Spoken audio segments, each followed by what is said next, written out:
Hi guys, how are you all? This is FJ What If? Today we are going to discuss about what if Naruto was Madara's grandson part 14. Before start the episode, please like and subscribe my channel. Chapter 14, Forest of Death. Training Ground 44, also known as the Forest of Death. It's Konoha's deadliest training ground, reserved only for Chunins and Anbu. The forest itself contains various monster and other deadly animals, from big spiders to gigantic bears and tigers. The Forest of Death is the traditional place for second round of every Chunin exam done in the Leaf. The Chunin exams are hosted in various countries and rotated. Every 3 years the Chunins happen in the Leaf. To everyone in Konoha, the Forest of Death, as the name says, it's hell in one place to don't come near. Obviously this doesn't apply to the crazy snake lady, also known as Enko. To her this place is her home away from home, and the reason she is always in charge of the second round. Of the original 200 applicants to the Chunin exams, more than half were failed in the first task. Now we are currently at the entrance of the Forest of Death.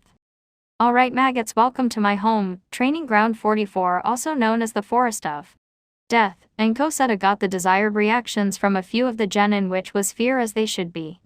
Even Chunin can't wander through the forest without getting hurt. Enko spotted Naruto and noticed he wasn't affected and decided to play a little game.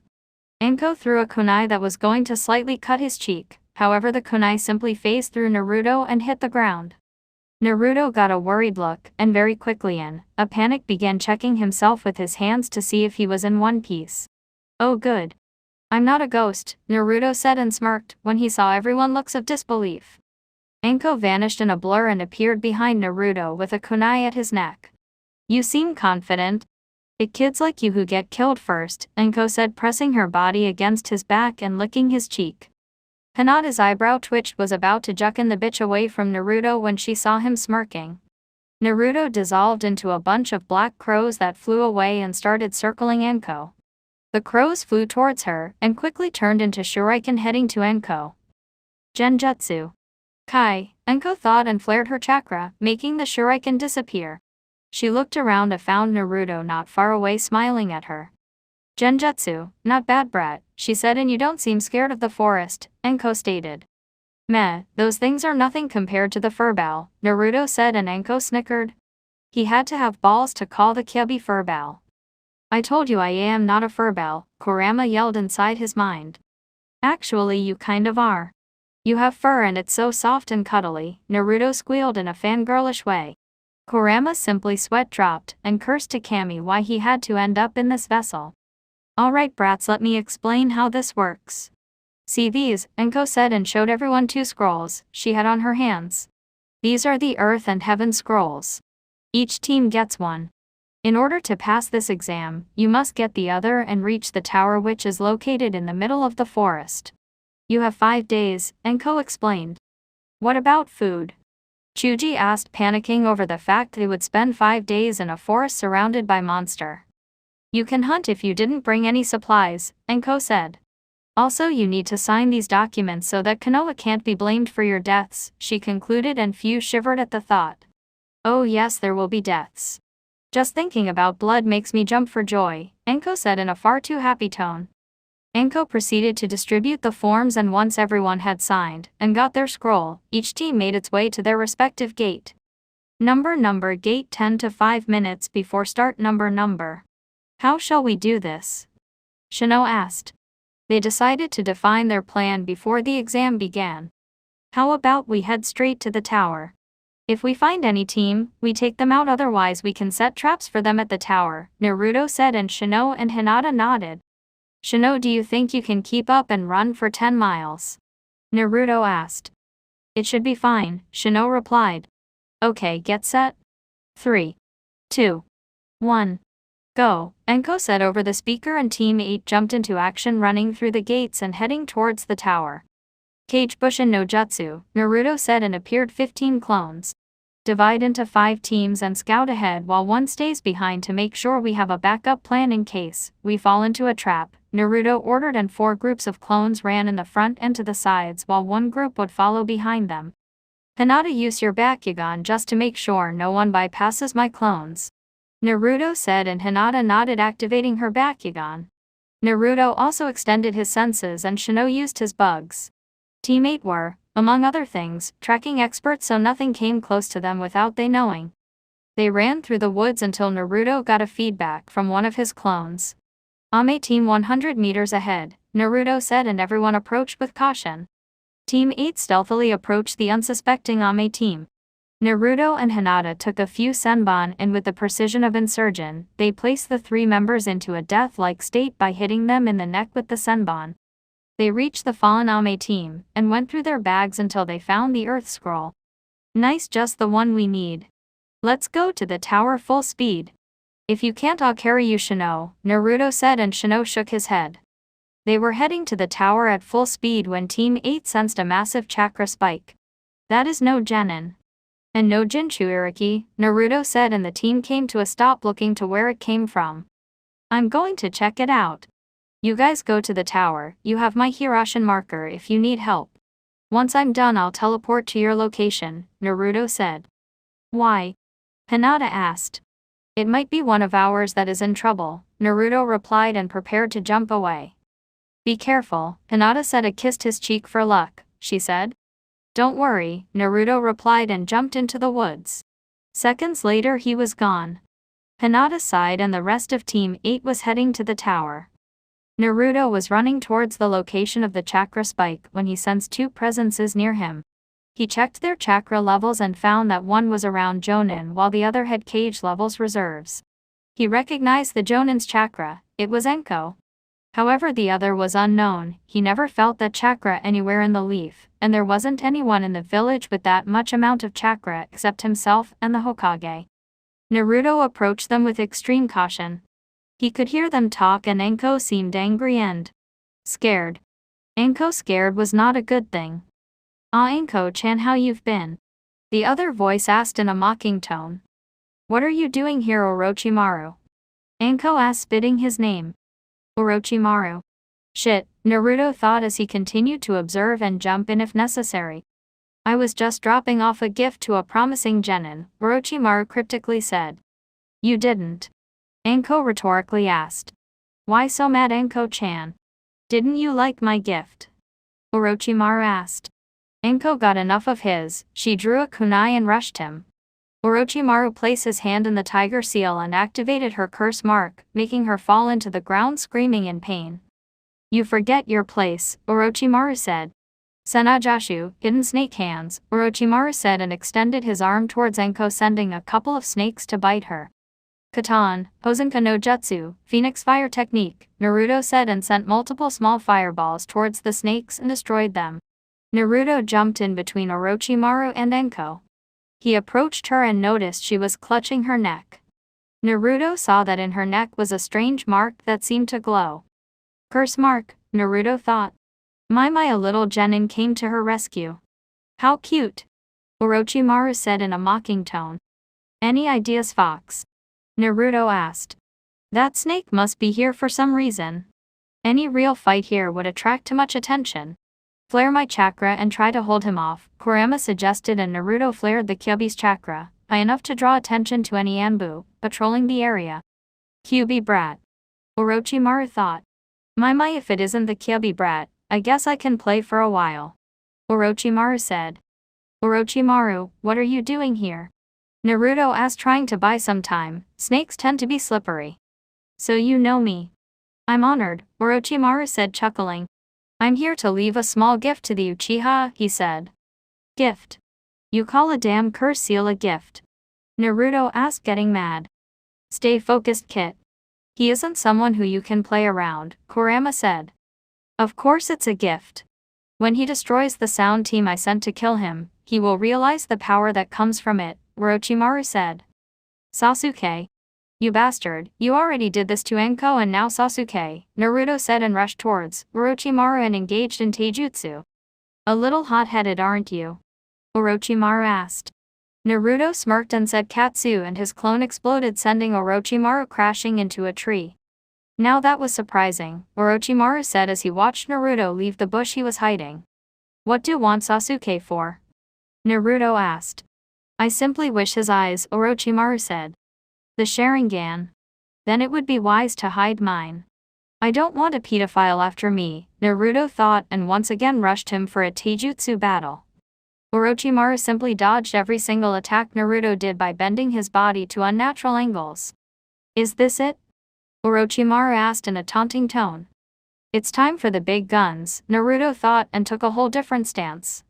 He activated his M's and hid it. His face was completely emotionless with his cold blue eyes staring into Orochimaru. Katan, Karyudan no Jutsu, Fire Dragon Bullet, Naruto said and sent fire bullets to Orochimaru who simply dodged them all. Naruto decided to use a wide-range attack. He made a cage bushin and both said, Katan, Ryuka no Jutsu, Dragon Fire Technique. Futen, Daitapa, Great Breakthrough. The result was a big wide area of effect stream of fire that rushed Orochimaru and torched the surroundings area. Anko just watched in wonder. There were some jonin what couldn't even do these without passing out from chakra exhaustion. The fire died down and Naruto watched Orochimaru as he slowly crumbled away until he poofed in smoke revealing it to be a Koarimi. Naruto searched around and sensed Orochimaru just in time to jump away from a hand that shot out of the ground trying to catch him. Orochimaru resurfaced and Naruto appeared behind him as well. Raikiri, Lightning Cutter, Naruto yelled as he rose from the ground and went to stab Orochimaru through the chest. Orochimaru didn't expect such a technique from a genin and quickly got out of the way, however he wasn't fast enough and the Raikiri managed to chop his right arm off. This brat is dangerous, if I hadn't dodged he could have killed me, Orochimaru thought as he observed Naruto who wasn't even showing signs of stopping. Mima, you are really something. It's a shame you can't be my next vessel, Orochimaru said as he opened his mouth to inhuman proportions and spited out another Orochimaru, leaving the skin of the old behind. What the fuck are you? Naruto asked getting a little disgusted as Orochimaru just spited himself from inside himself. It's been fun but I must go now, see you around, Orochimaru said and sank into the ground. He decided to leave as he sensed two groups on Anbu incoming. Naruto turned to Enko who had an amazed look on. You okay Enko? He asked. Holy shit brat, that was amazing, Enko yelled but quickly recoiled in pain, just the Anbu dropped by accompanied by the Sandime. Naruto-kun, what happened? The Hokage asked. He was wearing his full battle gear that primarily consisted of a full tight, black bodysuit with metal shields in his arms and legs. Orochimaru is here and I think he activated Enko's curse mark. Naruto said and the Hokage's eyes widened. What is doing here? The Hokage asked to himself, but loud enough for Naruto to hear. He's after the Sharingan of Sasuke. I believe he gave him the curse mark as well, Naruto explained and the old man sighed. His prodigy of a student turned to be his greatest mistake. Take Enko to the hospital, the Hokage said and the Anbu vanished. Naruto, do have the scrolls? He asked and Naruto nodded. But I'll go after Sasuke. Orochimaru sent a sound team to kill him, Naruto said. Alright, be careful. I already risked a good lot by interfering in the exams, the Hokage said and left the forest. Naruto made cage bushins and spread them through the forest, as wide as he could so he could find Sasuke as quickly as possible. Naruto ran through the forest as quickly as he could, covering the area he could. 1 hour later he finally sensed Sakura's chakra signature. He could sense Sasuke's, but he felt it was slightly different and weaker. He arrived where Sakura was and noticed it was a mayhem going on. Sakura was on the ground with her hair cut in half and multiple kunai wounds. Lee was also there, but he bleeding from his ears and a few bruises. Team 10 seemed to be trying to hold off the sound team but to no avail and finally, Kiba who was in the ground apparently knocked out cold. Pathetic all of you, Dosyu said smirking as he picked up kunai and made his way towards Sasuke to kill him, and no one could stop him. Naruto shunshined in front of him and quickly delivered a good kick to him that sent him into the ground. Everyone was happy to see that someone had arrived to help, even if it was Naruto. Another one, these guys just keep coming, Zaku said getting pissed off. Every time they tried to kill the Uchiha someone got in the way. Why don't you just leave, you are no match for me, Naruto said smirking. I'll get that smile out of your face. Dosyu snickered and flexed his arm showing his gauntlet. Melody arm, Dosyu said as he channeled chakra to his arm. Naruto who had his Sharingan activated could see the sound waves filled with chakra. That can't be good. Kamui, Naruto thought. Dosyu sensed as the waves traveled the air and hit Naruto only to do nothing. Naruto waited a few seconds and noticed everyone was stopped and looking between him and Dosyu. Was that supposed to do something? Naruto asked, inwardly smirking. The rest of rookies that were awake stared at the blonde. Lee was taken down with that jutsu, and yet Naruto remained there as if nothing happened. That gauntlet must be defective. I'll deal with this, Zaku said and stepped forward, intending to end the battle in one attack. Zankyuya, decapitating air waves, Zaku said, and channeling chakra through his arms he sent a gust of wind towards Naruto. Naruto stood in place and activated his Kamui to let the attack pass through him. Zaku watched as the dust cloud started to disappear, only to find Naruto in the same place. What a nice breeze, Naruto said, smirking. Zaku got mad and channeled as much chakra as he could through the pipes that ran deep beneath the skin. Zankyokakangua, extreme decapitating air waves, Zaku said, and sent a powerful gust of wind towards the enemy. Naruto watched the gust come and noticed he had to take Sasuke and Kiba out of the way. He rushed towards them and activated his Kamui to protect them as well. Once the attack was over, and the dust cloud set down, Zaku smirked as he scanned the area he attacked, only to find nothing. I blew them to little bits, Zaku said, smirking with confidence. Raikiri. Zaku turned just in time to see a hand covered in lightning pierce through his chest and heart. Zaku gave a silent scream that didn't leave his mouth as he fell to the ground dead.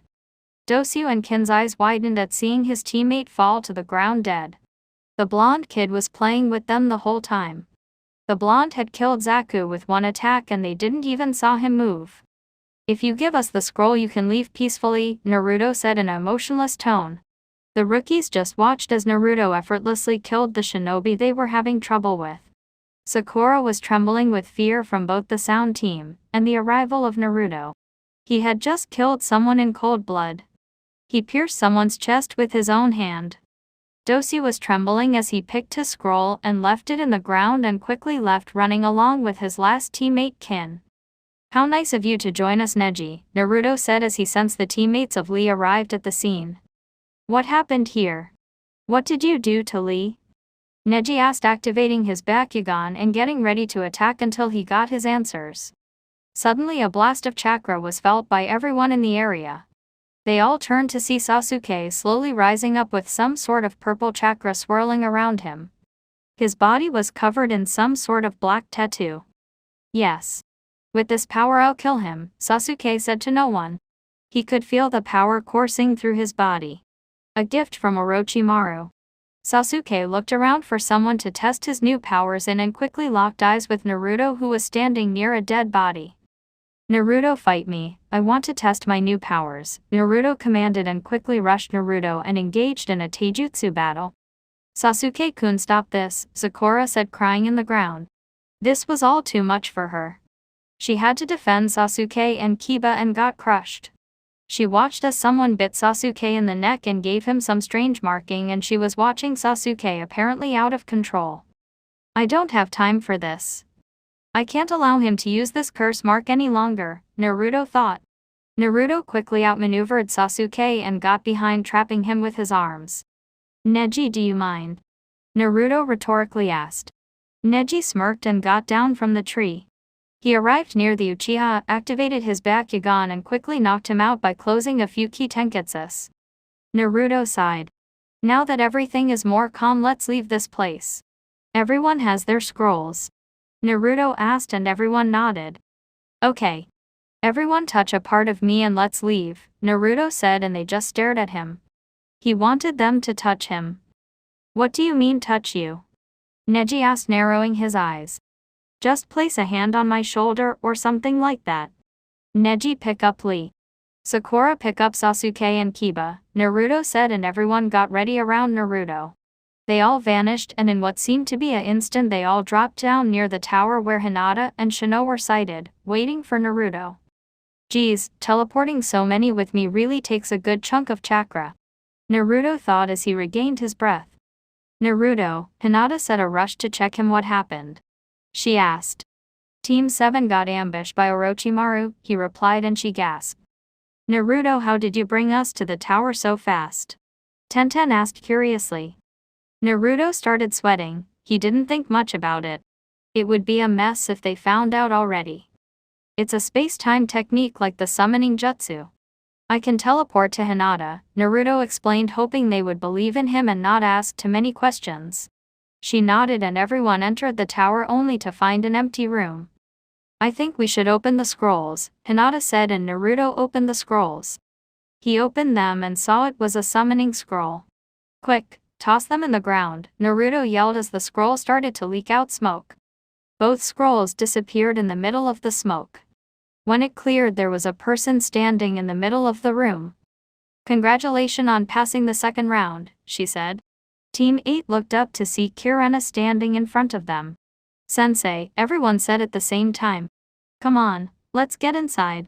You and the rest of Leaf's teams were the second to arrive. Only the Sand team is already here.